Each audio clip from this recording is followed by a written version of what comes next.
Hey everyone, I welcome you all in my channel that is Science Side and my name is Charu. Today we will discuss the allotropes of carbon.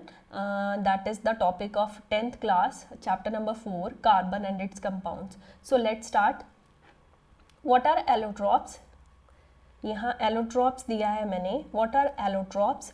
तो allotropes होते हैं आपके carbon के allotropes का मतलब है कि मैंने यूज़ तो कार्बन ही किया है, मैंने सेम ही एलिमेंट यूज़ किया है और उसी सेम एलिमेंट को यूज़ करते हुए मैंने डिफरेंट स्ट्रक्चर्स बना दी हैं. If I make different structure by using the same element तो उसको कहेंगे एलोट्रॉप्स.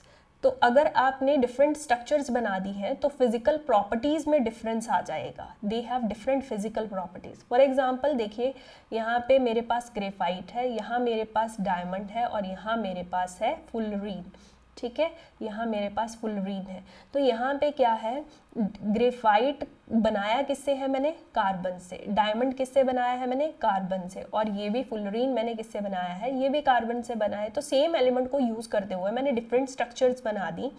ठीक है, if we have a different structures but it has the same element, because of the different structures it has a different physical properties, so this is known as a allotropy. ठीक है, और ये जो तीनों structures हैं इनको मैंने, ये जो तीन चीज़ें मेरे पास नई बन गई हैं, these are known as a allotropes. ठीक है, अब ग्रेफाइट की अगर स्ट्रक्चर देखते हैं ना तो एक कार्बन जो है फर्दर आगे 3 कार्बन्स के साथ अटैच होता है.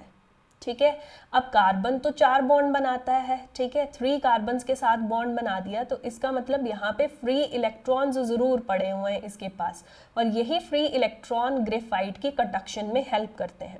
अगर मैं डायमंड की बात करूँ तो एक कार्बन, ये वाला जो कार्बन है ये आगे फर्दर 4 एटम्स के साथ जुड़ा है, 4 कार्बन्स के साथ जुड़ा है फर्दर. तो इसका मतलब यहाँ पे तो जो 4 इलेक्ट्रॉन्स इसके पास वैलेंस इलेक्ट्रॉन्स थे वो चारों इसने यूज में लगा दिए. These are used in the bond formation. तो यहाँ पे नो फ्री इलेक्ट्रॉन, यहाँ पे फ्री इलेक्ट्रॉन कोई नहीं है कंडक्शन के लिए. तो ये थोड़ा सा डिफरेंस आ जाता है. यहाँ पे मैं देखूंगी कि कार्बन ने अपने कुछ पेंटागन और हेक्सागन रिंग्स बना दिए हैं. ठीक है, यहाँ पे कुछ रिंग स्ट्रक्चर बना दिए एक दूसरे के साथ. वो पेंटागन और हेक्सागनल रिंग्स जुड़ के एक केज लाइक स्ट्रक्चर बना देते हैं. Cage like structure, cage like football की तरह रिंग स्ट्रक्चर बन गया यहाँ पे कंप्लीट. तो उसको हमने नाम दे दिया फुलरीन. बकी बॉल भी कहते हैं इसको, क्योंकि बकमिंस्टर जो फुलर थे उन्होंने डिस्कवर करा था फुलरीन को, तो उनके नाम से इसका दूसरा नाम है बकी बॉल.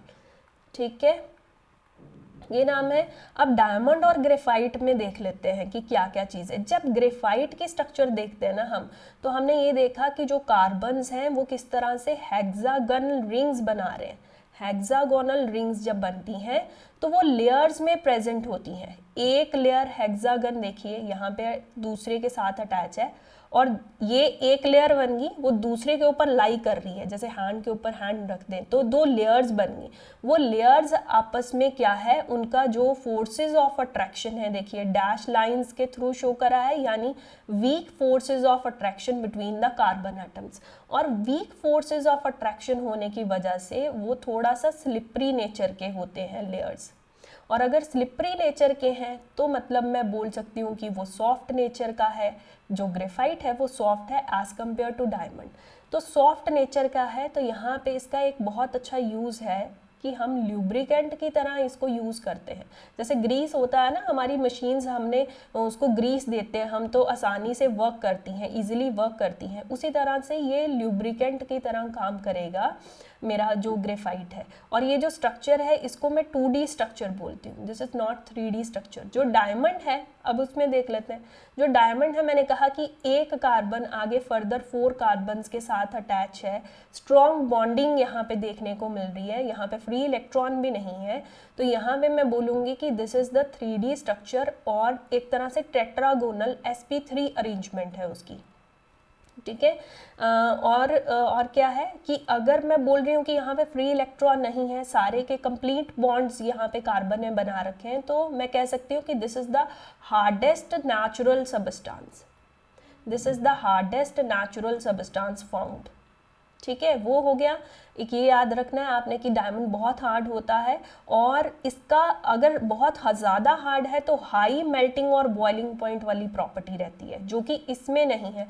इसमें क्योंकि फ्री इलेक्ट्रॉन थे तो दिस इज द कंडक्टर, ये कंडक्टर की तरह एक्ट कर रहा था। यहाँ पे नो फ्री इलेक्ट्रॉन, तो फ्री इलेक्ट्रॉन नहीं है, बॉन्डिंग भी बहुत स्ट्रॉन्ग है, तो ये हार्ड है। हार्डनेस की वजह से इसका हाई मेल्टिंग और बॉइलिंग पॉइंट है।